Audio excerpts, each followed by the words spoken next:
Самый крупный субэтнос-бурят– племя Хори, состоящий из 11 родов. Основные районы проживания– Еравнинский, Хоринский, Кижингинский, Мухоршибирский, Бичурский в Республике Бурятия, Агинский округ Забайкальского края, а также приграничные с Россией районы Китая и Монголии. У каждого из 11 родов есть свой тотем. Галзут – собака, Хуасе – лось, Кубдут – орел, Худе – рысь, Шарет – изюбрь, Харгана – кречет, Гушет – глухарь, Бадунгут – кабан, Сарангут – волк, Хальбан – колонок и Батане – заяц.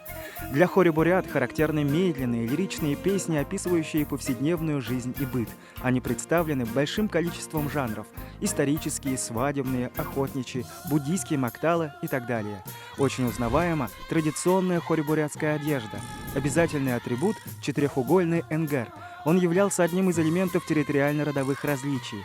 Так, широкий ступенчатый энгер, состоявший из последовательно расположенных полос бархата, шелка, обычно светлых тонов, узорчатого шелка темного цвета и с отдельным названием сагалса, был типичен для одежды хоринских бурят, проживающих в агинских степях. Энгер из узенькой полоски парчи, шелка яркого цвета, часто красного, отличал одежду хори-бурят от представителей других районов Забайкалья.